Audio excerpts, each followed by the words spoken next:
Alors bonjour amis internautes. Donc aujourd'hui on va répondre à vos questions. Alors la première, pourquoi doit-on être à jeun avant une prise de sang?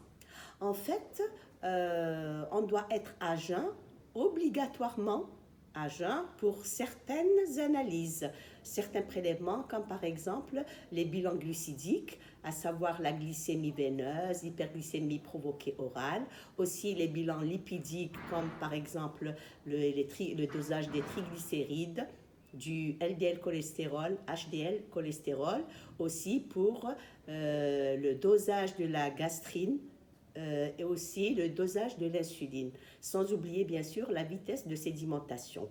Pour les autres analyses, il est souhaitable d'être à jeun parce que le fait de manger avant une prise de sang fausse la qualité du sérum.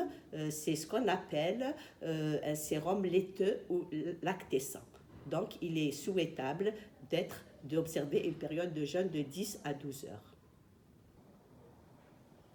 Alors pour la deuxième question, quelles sont les conséquences d'une carence en vitamine D? Donc il faudrait d'abord savoir que la vitamine D intervient dans l'absorption du calcium et du phosphore au niveau intestinal et aussi au niveau de la réabsorption au niveau du rein. 80% de la vitamine D est synthétisée sous l'action des ultraviolets B, des rayons du soleil, et 20% par l'apport alimentaire.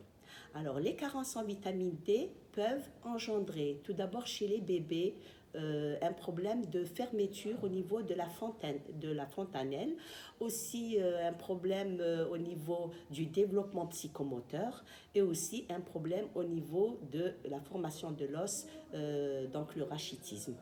Pour les adultes, nous avons le problème de fracture, le problème d'ostéoporose et bien sûr nous avons la sécheresse de la peau, les crampes, l'asthénie, etc. Merci. Alors pour la troisième question, donc c'est comment reconnaître une hypoglycémie.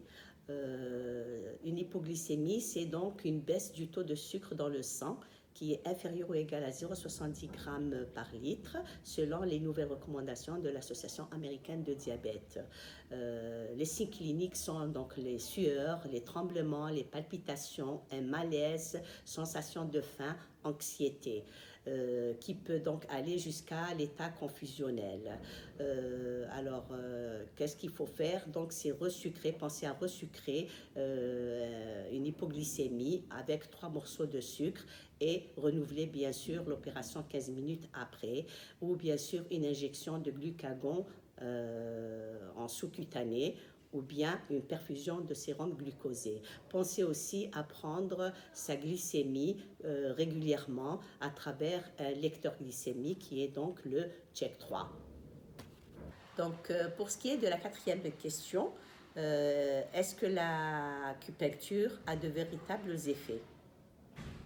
Donc l'acupuncture est une technique de soin de la médecine chinoise qui consiste à injecter ou placer de fines aiguilles sous la peau.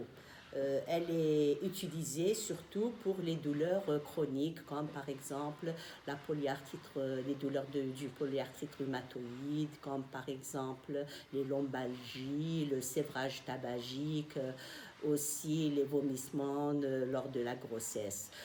Cependant, il y a actuellement beaucoup d'études qui sont en cours pour confirmer l'efficacité réelle de cette technique.